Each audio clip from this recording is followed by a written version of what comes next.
오늘도 이 자리가 하나님의 말씀과 또 은혜가 충만한 시간이 되어서 저와 여러분들의 심령에 심지가 또 견고한 그 믿음의 고백이 이루어지는 이 밤이 되길 간절히 소망합니다. 저는 계속 수요 저녁 시간에 제자들에 대한 모습을 계속 여러분들에게 말씀을 드리고 있습니다. 아직도 그들의 인식과 세계에서는 열려지지 못합니다. 그들은 아직도 누가 더 크냐, 세상에서 더 많은 것을 누리느냐, 여기에만 초점과 관점이 놓여져 있습니다. 마치 아직도 신앙생활하면서 우리가 갈등하고 또 우리가 시험 들고 또 우리가 신앙생활하면서 어려운 부분들이 마치 이런 부분이기도 할 것입니다. 그러나 여러분들이 이 수요 저녁 시간에 특별히 마가복음 말씀을 한번 이렇게 계속 한번 검토해 보시고 여러분들 스스로 한번 조명해 보시면서 과연 나는 어떤 신앙생활을 지금 하고 있는 것인가? 내가 예수를 믿는다는데 과연 예수를 믿는다는 게 어떤 의미가 있는가? 교회를 다니는데 왜 우리의 신앙과 우리의 신앙의 성숙은 이루어지지 않는가? 그렇게 많은 이들이 예수는 좋아한다고 하지만 교회는 왜 나가지 않을까? 이 부분과도 여러분들이 한번 연결해서 이 부분에 대해서 한번 고민해보고, 그렇다면 우리의 신앙 또 우리의 교회는 어떤 방향과 어떤 계획과 무엇을 추구하며 나아가야 될지에 대해서 한번 이 시간에도 말씀을 통해서 한번 조명해 보도록 하겠습니다. 자, 오늘 말씀도 역시 그 말씀에서 이어집니다. 실질적으로는 10장까지 있는 말씀 자체가 제자들이 아직도 깨닫지 못하는 누가 크냐라는 그 질문 속에서 헤어나오지 못하는 제자들의 모습을 계속 비춰줍니다. 그 말씀의 오늘 결론이 아니라 맨 마지막인데, 이제 11장으로 딱 넘어가면 이제 여러분 잘 아시는 것처럼 마지막 때가 이르렀고, 예수님의 마지막 때가 이르렀고, 종려 주일부터 시작되는 그 내용이 이제 11장으로 이제부터 시작되기 때문에 10장까지 내용이 오늘이 마지막일 것 같은데요. 그 내용 아직도 그들의 인식이 열려지지 못한, 그런데 주님은 분명히 오늘 32절 34절 말씀을 통해서 인자가 이 땅에 온 것은 너희들의 생각과 너희들이 바라는 그런 방식으로 온 것이 아니라 하나님의 뜻과 하나님의 방법을 이루기 위해서 이 땅에 오셨다라는 것을 분명히 말씀하고 계시는 것을 볼 수가 있겠습니다. 그 내용을 다시 한번 보도록 하겠습니다. 32절 말씀 한번 보여주시죠. 자, 32절 이렇게 써졌습니다. 저하고 같이 읽겠습니다. 시작. 예루살렘으로 올라가는 길에 예수께서 그들 앞에 서서 가시는데 그들이 놀라고 따르는 자들은 두려워하더라. 이에 다시 12제자를 데리시고 자기가 당한 일을 말씀하여 이르시되, 말씀을 띄워놔 주세요. 자, 어디로 올라가신다고요? 예루살렘. 왜요? 이제 이때가 이제 마지막으로 예루살렘에 올라가시는 거예요. 그럼 이제 올라가시면 어떻게 돼요? 네, 우린 결론을 알잖아요. 이제 그 결론에 앞서서 이제 예수님께서 사역, 자신의 공생애를 정리하시고 어디로 올라가신다고요? 예루살렘. 여러분, 예루살렘은 어떤 도시죠? 예루살렘에는 성전이 있어야 되고 거룩한 산성이고 거룩한 도성이 되어야 되는데, 이 마가복음에서 왜 예루살렘으로 올라간다, 실질적으로 올라가게 되어 있어요. 밑에서 이제 위로 올라가게 되어 있지만 왜 올라가는 표현, 올라간다라는 이 표현을 쓰고 예루살렘으로라고 분명히 명시하고 있냐면, 예루살렘이라는 곳은 하나님의 도성이고 하나님의 성전이고 거룩한 하나님의 영이 깃든 도시여야 되는데 그러다는 얘기예요? 못하다는 얘기예요? 네. 지금 그 예루살렘은 두 부류의 세력들이 장악하고 있습니다. 첫 번째는 로마 병사들이 장악하고 있죠. 로마라는 그 정치 권력자들은 어떤 자들입니까? 로마 황제의 피와 아래 온 땅을 지배하면서 로마 황제의 그 권력의 보좌 앞에 충성하면 그 사람들 편이 되는 거고, 충성하지 못하면 죽임을 당해야 되는 시퍼렇게 어떻게 보면 서슬퍼런 로마의 압제 속에서 지금 예루살렘 성읍이 점령당해 있다라는 것이죠. 그래서 예루살렘은 철저하게 로마 편에 설 것인가 안 설 것인가. 그리고 또 한 부류의 사람들은 어떤 사람들이냐면 종교 지도자들이에요. 이 종교 지도자들은 철저하게 어떤 사람들입니까? 하나님을 예배하고 하나님의 말씀을 전하고 서기관이고 사두개인으로서 하나님의 일을 감당해야 될 사람들인데, 하나님의 일보다는 자신들의 일과 이익과 자신들의 생계가 주 목적이 되어버린, 어찌 보면 하나님의 제사장들이 아니라 하나의 종교인으로 전락해버려서 이것이 하나님의 일인가, 나한테 이익이 되는가 라는 선택의 순간 속에서 하나님의 일보다는 자신의 이익만을 추구하는 그런 사람들, 그러다 보니까 여러분, 이 종교 지도자들은 두 가지로 타락을 했죠. 첫 번째가 뭐예요? 강요합니다. 뭘 강요해요? 자기도 지키지 못하는 신앙을 자꾸 강요하는 거예요. 네. 헌금 그만큼 해서 되겠어? 그런 거죠. 여러분, 그 두렙돈 기억나세요? 그 사건? 그거 여러분 어떻게 두렙돈인지 알았을까요? 떨어지는 소리만 들어도 알거든요. 네, 떨어지는 소리만 들어도 알거든요. 그렇게 도식화하고 종교라는 이름으로 형식과 그런 것만 어울려서 종교적인 열심만 강요하는, 안 나와서 되겠어? 이렇게 해서 되겠어? 이 정도 드려서 되겠어? 라고 신앙적인 형식과 강요만, 그러니 여러분 거기에 뭐만 남겠어요? 마음은 홀딱 빠져버리고. 우리가 오늘 새벽에도 말라기 봤지만 주님이 그 예배는 받으시겠다고요? 안 받으시겠다고요? 차라리 그런 예배, 그런 헌금이라면 안 받고 문 닫아버리는 게 낫겠다. 그게 하나님의 마음인데 하나님의 마음과는 전혀 상관없는 종교 지도자들의 타락. 그리고 그들은 누구랑 결탁하냐면 로마 정부랑 결탁했어. 제사장은, 특별히 대제사장은 세습이고 아론의 계열에서 나와야 되는데 돈으로 인해서 제사장들이, 우리 성경에 표현 중에 말이 안 되는 표현이 하나 있는데 우리가 그 부분을 잊고 있죠. 여러분, 안나스와 가야바라는 사람이 등장해요. 그 무슨 얘기예요? 예수님이 붙잡히죠, 그죠? 근데 그 당시의 제사장이 누구라고요? 가야바예요. 근데 성경이 그거를 날카롭게 지적하고 있죠. 가야바는 누구의 사위더라? 안나스의 사위더라. 그 얘기 무슨 얘기예요? 안나스가 제사장을 하고 그 다음에 가야바가 했는데 안나스의 사위가 대제사장을 한 거예요. 여러분, 이거 맞는 얘기예요? 왜요? 왜 틀린 얘기예요? 제사장은 자신의 아들만 할 수 있는 거예요, 그죠? 근데 성경에 일부러 그것을 꼬집고 있는 거죠. 지적하고 있는 거죠. 그것은 안나스와 가야바는 원래 자격이 없는 사람들이에요. 그리고 AD 70년에 실질적으로 요세푸스의 기록에 의하면 로마에 의해서 점령당했던 예루살렘 성읍이 3일 동안 잠깐 독립을 이루는데 이스라엘 사람들에 의해서 로마 정부를 그러니까 축출한 건 아니고 잠깐 물러나요. 그 3일 동안 예루살렘 성읍이 독립을 맞이했는데 그 독립을 맞이한 그때 이스라엘 사람들이 가장 먼저 누구를 숙청한 줄 아세요? 우리로 말하면 만약에 일제시대를 정리하면서 친일파를 정리할 거 아니에요?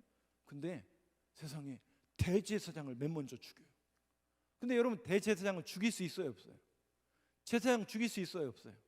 아비아달 제사장도 다윗이 솔로몬이 안 건드리거든요. 왜냐하면 죽일 수 없어요. 주님이 기름 부으신 자는 죽일 수 없는데 이스라엘 백성들의 그 극도의 감정이 어디에 있었냐면 종교인들의 타락에 있었다. 제사장에게 타락이 있었어요. 너는 대제사장감이 아닌데 돈 줘서 누구에게? 로마 정부에 철저하게 그 사람 메넬리우스라는 사람이 그때 가장 먼저 제거당하거든요. 그만큼 예수님 시대도 종교적으로 이미 타락했어요.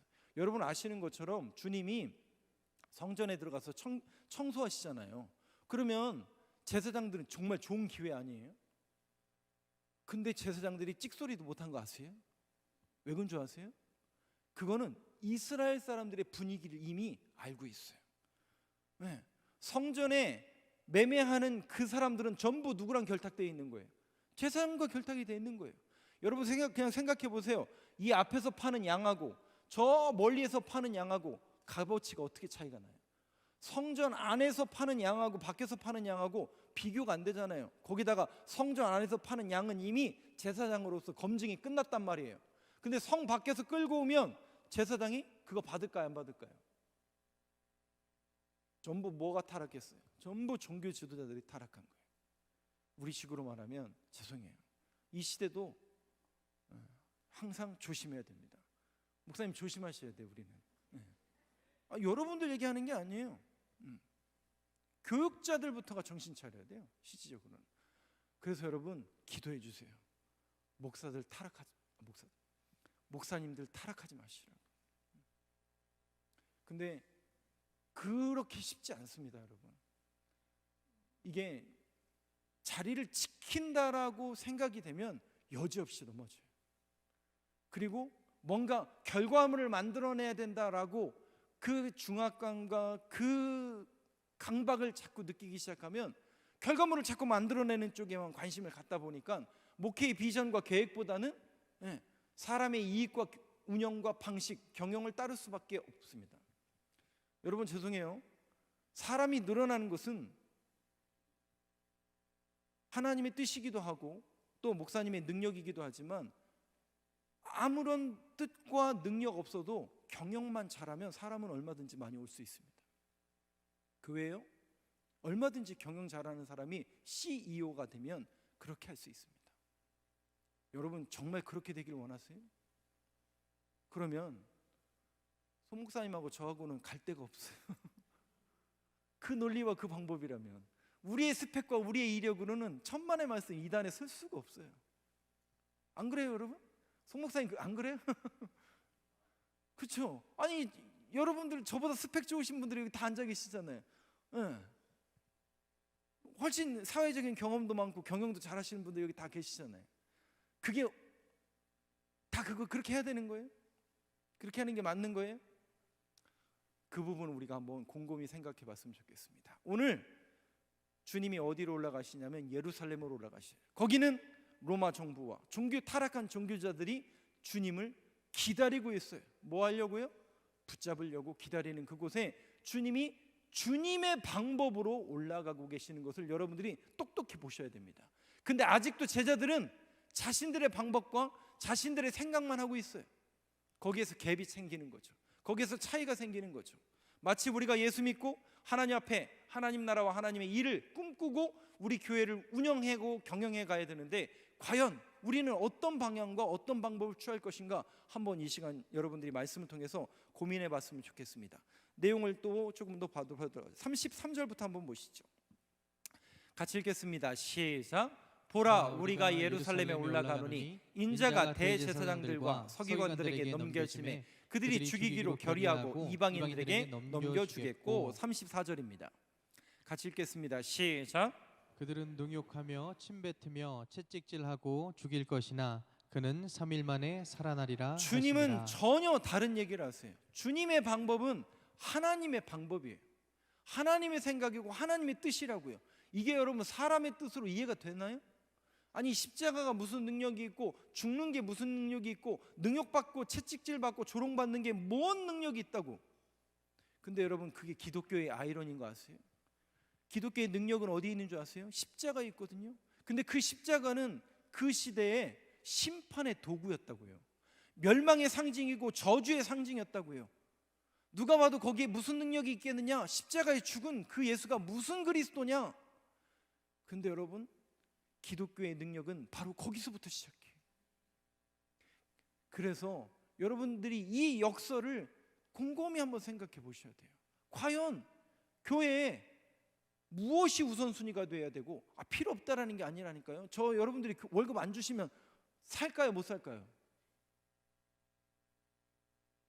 못 살죠. 그게 필요 없고 아니다라는 말씀을 드리는 게 아니라 항상 우선순위라고요. 교회에 그래서 여러분들이 한번 곰곰이 생각해 보세요. 우리 교회의 부흥을 여기 계신 분 세훈님부터 우리 장로님까지 여기 계신 분들 중에 우리 교회 부흥을 원하지 않는 사람은 아무도 없을 거 아니에요. 이 땅에 하나님의 나라와 하나님의 뜻이 어느 교회든 다 원하고 다 여러분들도 원하시잖아요. 그러면 우리가 그걸 어떻게 할까? 어떻게 할 것인가? 그리고 하나님의 교회를 어떻게 이끌어갈 것인가에 대한 적어도 저와 여러분들의 방법과 툴 속에서 경영자의 마인드를 가질 것인가? 세상적인 경영자의 마인드를 가질 것인가? 하나님의 뜻을 이루는 교회를 만들어갈 것인가에 대해서 여러분들이 선택하고 결정을 하셔야 돼요. 제일 쉬운 방법은 이 자리에 소위 말해서 장사 잘하고 경영 마인드가 훌륭한 그분들이 오면 교회 경영 잘할까 못할까요? 여러분 잘할 것 같으세요? 못할 것 같으세요? 제일 잘합니다. 제일 잘해요. 그건 당연한 거 아니에요? 그렇잖아요. 네. 사람 데리고 오는 거요? 일단 데리고 오면 되는 거 아니에요? 무슨 수단과 방법을 써서라도? 그렇잖아요. 과연 근데 우리가 이 부분에 있어서 이제 한번 곰곰이 우리 교회가 무엇을 추구하고 어떤 비전과 방법을 취할 것인가에 대해서 여러분들이 한번 곰곰이 생각해 봐야 됩니다. 제가 부교육사 시절에 저의 목회 비전을 일찍 정립을 했던 한 목사님이 있습니다. 여러 가지 여러분들이 이제 저의 멘토가 되시지만 우연히 이제 알게 된, 여러분들도 알만한 그런 목사님 중에 우리나라 목사님 아니고 팀 켈러 목사님 5월 14일에 작고하셨죠, 얼마 전에. 미국에 이제 뉴욕에 있는 리드머 처치 목사님이셨던 팀 켈러 목사님 책을 누가 이제 워낙 유명하다고 해서 읽어보라고 해서 사줬는데 너무 재미없어서 못 읽겠는 거예요. 그래서 그냥 영상을 통해서 그분의 설교를 이렇게 들었어요. 너무 어려운 거예요, 목사님 설교가. 제 수준으로도 이해가 안 되는 거예요. 목사님이 뭔 이렇게 설교를 어렵게 하시는가? 이게 영상으로만 그렇겠지. 그래서 예배 실황을 봤어요. 깜짝 놀랐잖아요. 예배 실황 똑같이 하시는 거예요.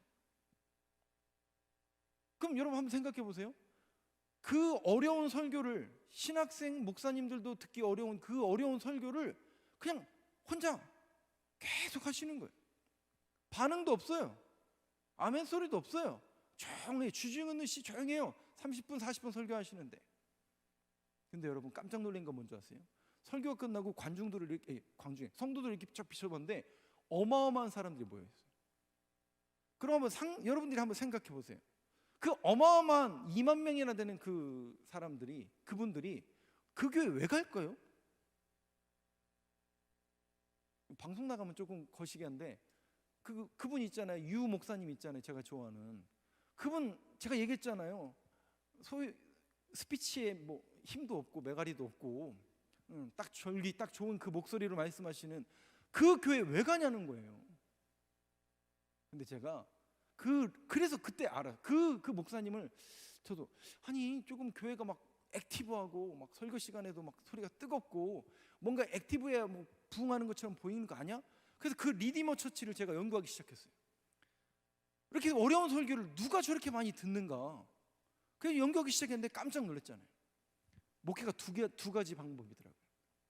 그분은 철저하게 계산을 했더라고요. 무슨 계산을 했냐면 교회 성장을 연구를 하셨어요. 그래서 교회 성장을 연구해서 본인이 결론을 딱 내린 거예요. 지금까지 목회했던 방향으로서는 안 된다라고 결론을 내리신 거예요.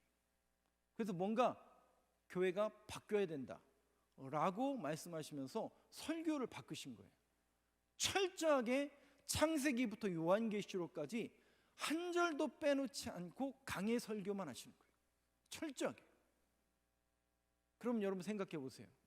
그 설교가 쉬울까요? 어려울까요? 굉장히 어려워요. 거기다가 아주 디테일하게 목사님이 신학적인 논평과 여러 가지 참고한 논문을 가지고 말씀을 하시니 이건 근데 여러분 사람들이 올까요? 안 올까요? 안 오더라고요, 진짜. 그렇게 설교하시니까 안 오는 거예요. 근데 여러분 보세요. 8년이란 시간이 흘러요. 그분이 그렇게 그 재미없는 그 창세기부터 요한계시록까지 말씀을 중심으로 본문만 말씀하시는 거예요. 근데 그것이 8년이란 시간이 딱 흘리고 나니까요, 놀라운 일이 벌어져요. 놀랍게도 젊은 사람들이 그 교회를 가요.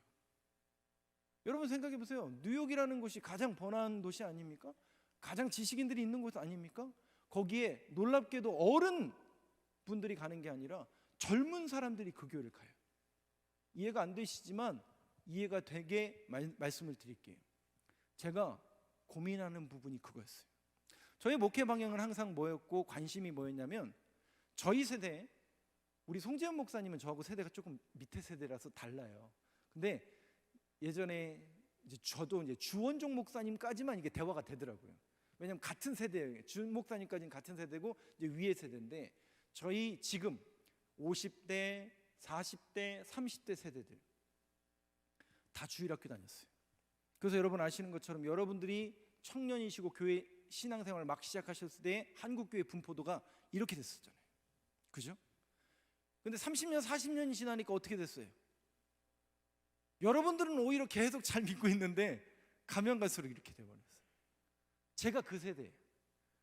그러면 지금은 한국교회가 선교지가 됐거든요.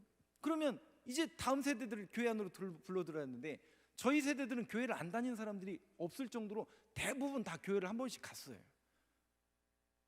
근데 그분들이 교회를 다 떠났어요. 이 아이러니를 어떻게 이해를 해야 되는 거죠? 아, 걔네들이 믿음이 없어서, 교회가 뭔가 문제가 있어서. 여러분, 아니에요. 이 부분에 대해서 우리가 고민을 조금 하셔야 돼요. 그들이 진짜 듣길 원하고 그들이 진짜 원하는 게 무엇인지 여러분 정확히 아셔야 돼요. 정확하게 국민일보에 그 얘기를 하잖아요. 그 얘기를 하고 있어요. 저희 세대가 원하는 것은 정말 복음을 듣고 싶은 거예요. 그럼 옛날 목사님들은 복음을 안 전했냐? 아니요, 복음 전하셨죠.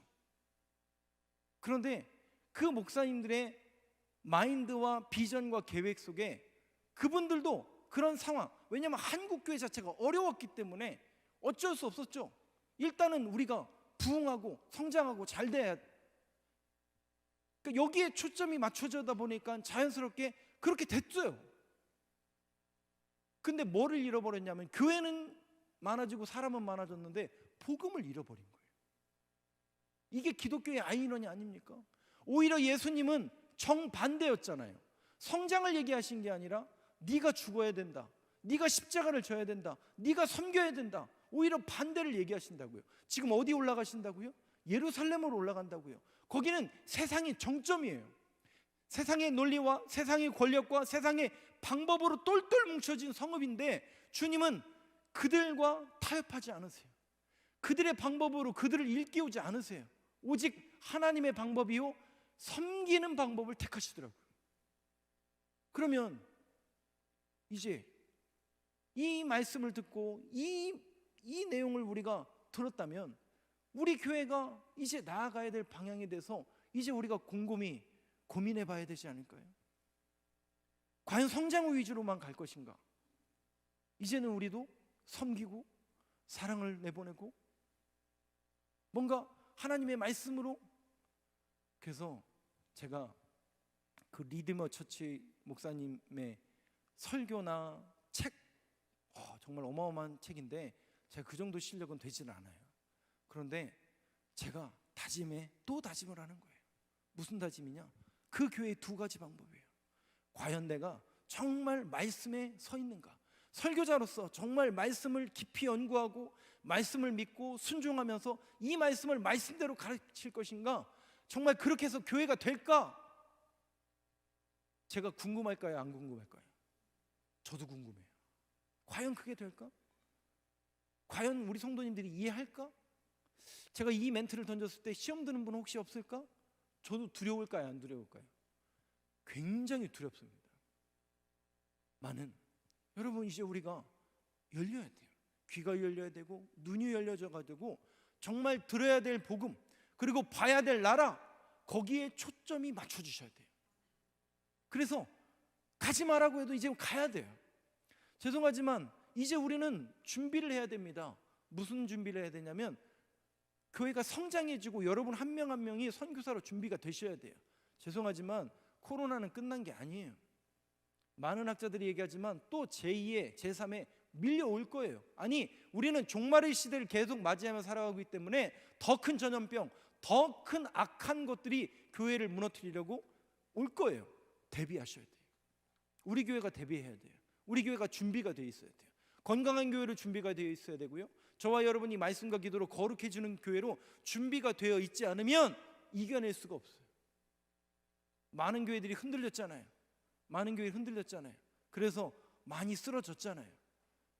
또 올 건데 그냥 우리도 그냥 세상 조류에 휩쓸려서 똑같이 그렇게 넘어갈 건가요? 아니죠. 그렇게 할 수는 없습니다. 이겨내야죠.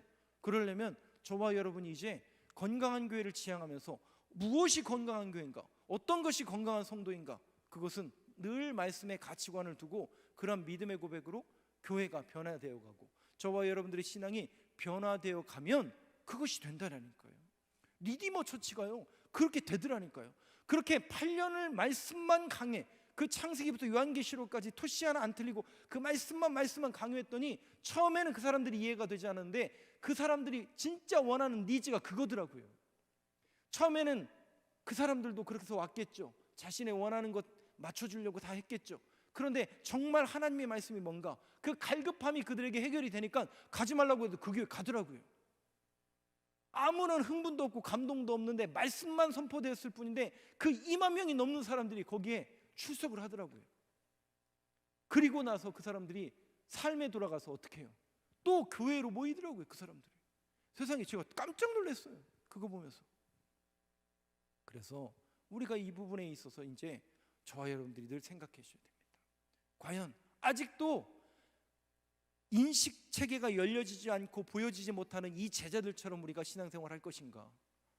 과연 이제는 변화되고 섬기는 교회요, 건강한 교회로 우리가 나아갈 것인가에 대해서 여러분들이 이제 선택해야 됩니다. 그래서 우리의 선택이 이제는 바른 가치관, 우리의 선택이 건강한 교회, 우리의 선택이 우리가 변해서 하나님의 나라와 하나님의 뜻을 이뤄가는 여기에 목적과 가치관과 초점을 옹딱 맞추셔야 돼요. 그래서 우리 교회가 뭘 할 건가, 우리의 인생을 통해서 뭘 할 건가를 여러분들이 이제 고민하셔야 돼요. 그러면 목사님이 자꾸 저렇게 얘기하시는 거는 내년부터 교회를 아주 그냥 그래 처음부터 그냥 깡그리게 하자는 얘기구나. 절대 그렇지 않습니다. 저는 그렇게 할 용기도 없고요, 그런 개혁주의자도 아니에요. 저는 여러분들 한 명 한 명을 어떻게든지 설득해 갈 거예요. 어떻게든지 여러분들에게 그것이 합리적으로 신앙적으로 납득되도록 설명할 거예요. 그리고 계속 그렇게 맞춰서 갈 거예요. 시간이 걸릴 거예요. 그래서 어떤 분들한테 속이 터질 수도 있어요. 목사님 하려면, 기왕이 하려면 빨리빨리 하시죠. 근데 아니요, 다 끌고 가려고 어떻게든지 한 명이라도 나고자 없이 끌고 가려고 노력할 겁니다. 그래서 시간이 걸리는 한이 있어도 저는 한 3년 4년 정도 기다리고 있습니다. 그럼 그때 안 되면 그럼 5년 6년 더 가는 거죠. 할 수 없는 거죠. 여러분들이 납득해가지고 다 같이 아멘 할 때까지 기다리는 거죠. 저는. 근데 가야 될 길이기 때문에 가야 되는 거예요. 멈추지 않을 겁니다. 주님이 지금 예루살렘으로 올라가시는데 거기는 그런 곳이라고요. 근데 주님은 주님의 방법을 택하지 않고 주님의 방법으로 그걸 이겨내려고 하니 완전히 부딪히는 거죠. 근데 겉보기엔 어때요? 세상의 권력이, 세상의 보좌가, 로마가, 종교 지도자들이. 근데 여러분 아이러니한 게 뭔지 아세요? 우리 성서대학 때 배우셨잖아요. 사도 바울이 어디 가서 복음을 전합니까? 유대인들에게 복음을 전하는 거예요. 야, 얼마 전에 너희들이 십자가에 못 박아라, 그 사람은 구원자가 아니다, 그 사람은 메시아가 아니다 라고 외쳤던 그 분이 누구라는 거예요? 그게 메시아더라. 처음에는 그들이 납득이 안 됐어요. 그런데 그들에게 복음이 선포되고 그 말씀이 심어지고 성령의 감화감동 역사가 일어나니까 그 사람들이 변하기 시작하는 거예요. 몰랐는데 내 눈이 안 열렸었구나. 내가 예수님을 제대로 못 봤구나. 예수님이 그렇게 베세다에서 오병이의 기적을 펼치시고 병든 자를 고치시고 말씀을 전하실 때는 그게 뭔지 이해하지 못했어요. 저 사람 마술사인가? 저 사람 옆에 있으면 뭔가 한 자리 얻는 건가? 라고 여겼을 하나의 선생이었는데 그분이 진짜 메시아였다니 가슴을 치며 회개하기 시작합니다. 우리가 정말 열려져야 돼요. 이 부분에 대해서 정말 열려져야 됩니다. 우리 결론적으로 이제 쭉 내려가도록 하겠습니다. 34절부터 한번 보시죠. 35절부터 한번 보여주세요. 결론을 향해서 가는데요. 한번 같이 읽겠습니다. 시작. 세베대 아들 야고보와 요한이 주께 나와 여짜오되 선생님이여 무엇이든지 우리가 구하는 바를 우리에게 하여 주시길 원하옵나이다. 자, 보세요. 이 제자들은 아직도 주님이 분명히 십자가 3일 만에 부활할 것을 말씀하시지만 이 내용이 벌써 3번 말씀하셨어요. 3번째 말씀하셨는데 아직도 그들은 안 변해요. 뭘 원하는지, 뭘 구하는지 한번 보세요. 36절 같이 읽겠습니다. 시작. 이르시되 너희에게 무엇을 하여 주기를 주님이 묻는 원하느냐? 거죠. 너희들이 무엇을 원하냐? 37절입니다. 같이 읽겠습니다. 시작. 여짜오되 여짜오되 주의 영광 중에서 우리를 하나는 주의 우편에 하나는 좌편에 앉게 하여 주옵소서. 여러분 혹시 이 말씀 속에서 여기 마가복음에는 빠져 있는데 이 이야기 혹시 누가 하는 줄 아세요? 야고보와 야고보와 요한의 엄마가 합니다. 치맛바람이 장난 아니시죠? 이거예요. 이들은 아직도 이걸 못 벗어나요. 예수님 쫓아다니면 한 자리 하겠지. 예수님이 예루살렘에 올라가시면 다 뒤집어 엎으시겠지. 아직도 그들의 인식 속에서는 변하지 않는 그런 모습을 내려놓지 못하는 거예요. 아직도 자신들의 방법을 내려놓지 못해요. 아직도 세상적인 방법으로 모든 것이 다 될 거라고 이야기하고 있고 생각하고 있습니다. 여러분, 우리가 이제 이 부분에 있어서 눈이 떠주셔야 된다니까요. 저는 교회 성장을 연구하는 신학자는 아니지만 늘 그러니까 저는 우리 목사님들은 어딜 갈 때마다 이렇게 갈 때마다 눈이 어디로 돌아갈까요? 교회 간판, 교회 건물이에요. 항상 우리는 이제 인식 체계가 거기에 딱 고정화되어 있으니까. 그러면 저 교회는 어떻게 저렇게 성장했을까? 저 교회는 사람이 어떻게 저렇게 많이 모일까? 저 교회는 어떻게 이렇게 될까? 연구할까요, 안 할까요? 안 하는 게 이상한 목사죠. 정상적인 목사라면 늘 그 문제에 대해서 고민하고 있습니다. 그러면 이제 알아요. 그분들도 다 알아요.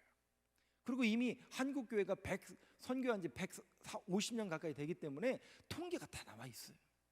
그래서 여러분들이 아는 그 방법 또 교회 성장에 대한 것은 얼마든지 많이 있어요. 그런데 천편일률적으로 딱 얘기하는 것은 딱 두 가지예요. 말씀으로 교회가 서가고 있는가. 두 번째가 혹시 뭔지 아세요? 선교하고 있는 거예요. 두 가지. 왜 제가 이 두 가지를 말씀드리냐면 말씀이 서 있는 교회와 선교하는 교회는 한국 교회 130년의 역사 속에서 죄송하지만 쪼그라들지가 않더라고요. 근데 말씀이 늘 서 있고 선교를 늘 주장하는 교회는 항상 이상하게, 여러분 그 지난번에 우리 제자들 교회 그 목사님 모셨었잖아요. 그 교회가 6번째 맞나요, 소 목사님?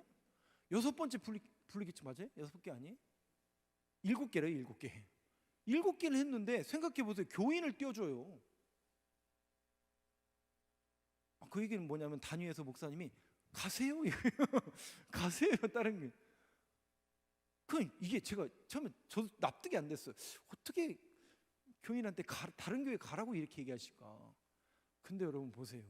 그렇게 7개 교회를 목사님하고 교회와 이렇게 띄워줬는데도 채워져요, 안 채워져요? 증거를 보시라고요. 여러분들이 눈으로 목도하시라고요. 어느 교회가 진짜 건강한 교회인지. 그 교회는 모이면 뭘 얘기하는 줄 아세요? 혹시 성도들이? 교회를 나갈 생각. 이게 우리하고 인식 체계가 다른 거예요, 여러분. 뭐냐면 선교적인 마인드인 거예요. 근데 여러분 그분들이요 오히려 더 헌신하고, 왜냐면 나갈 준비를 해야 되기 때문에 이 교회에 있는 동안 연습하는 거예요. 뭘요? 나갈 연습을 하는 거예요. 그 아이러니하지만 그렇게 훈련되고 준비가 되더라고요. 근데 여러분 그분들이 나가면 또 다른 분들이 와서 채워줘서 또 훈련되고, 야 정말 놀라운 일 아닙니까? 리디머 처치가 그러더라니까요. 그래서 네트워크를 만들어가지고 리디머 처치를 여러 개 해가지고 커뮤니티를 만들어서 공동체를 만드는 거죠. 공동체 만들어서 그 목사님이 다 관여하려고 하는구나. 아닙니다.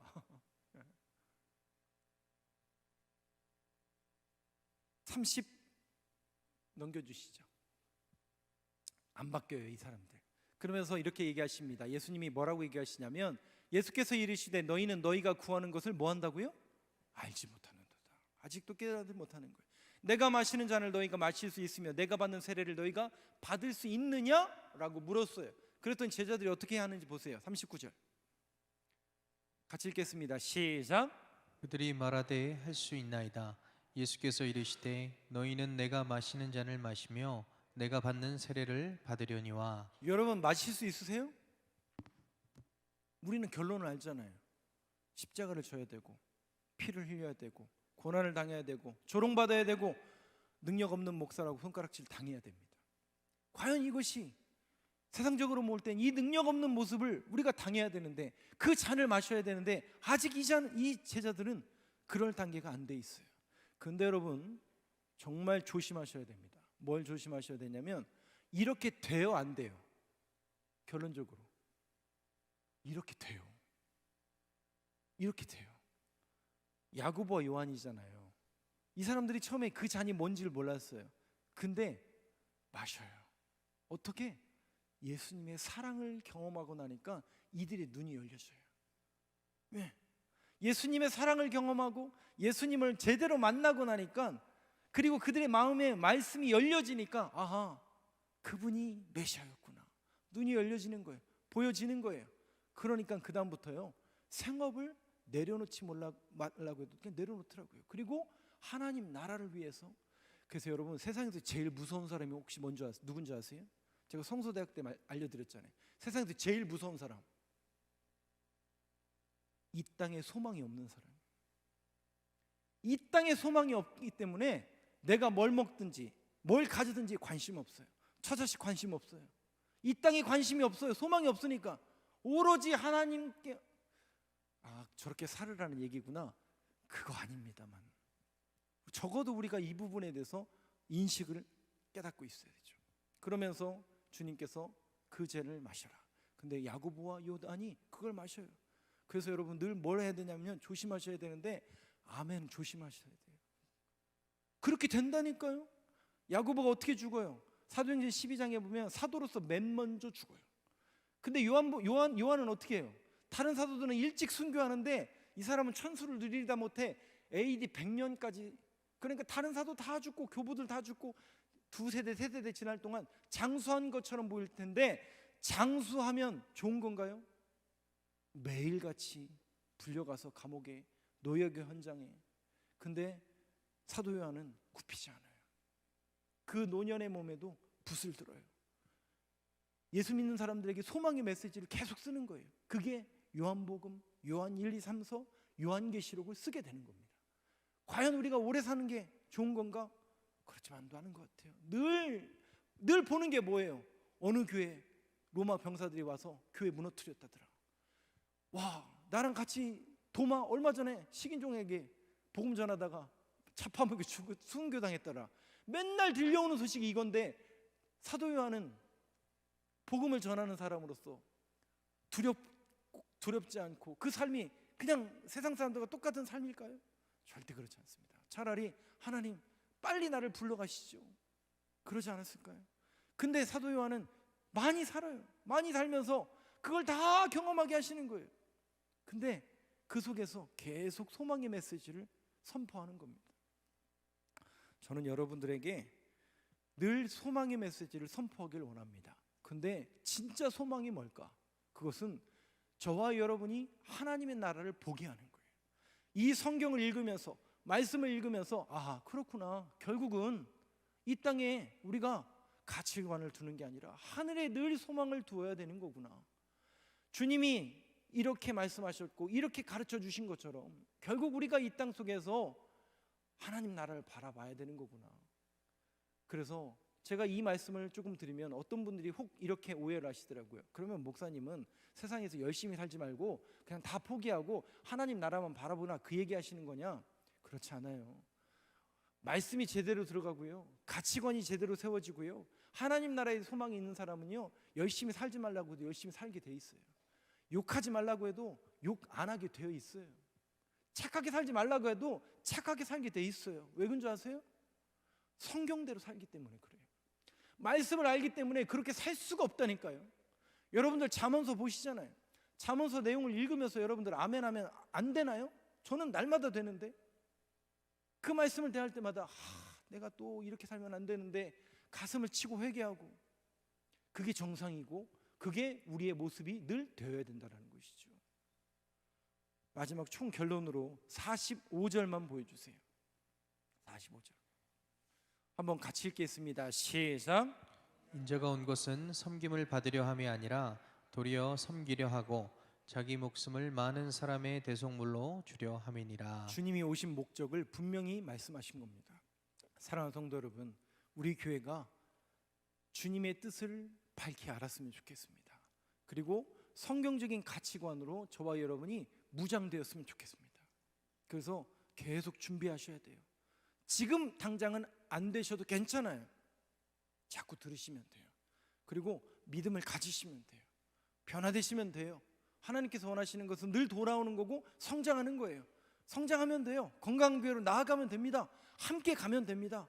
혼자 힘들면 같이 가면 됩니다. 격려하시고 응원하시고 소망 주시면서 저와 여러분이 하나님의 뜻을 이뤄가는 교회로 정말 만들어 갔으면 좋겠습니다. 그러면 여러분 오지 말라고 해도 오게 돼 있어요. 왜?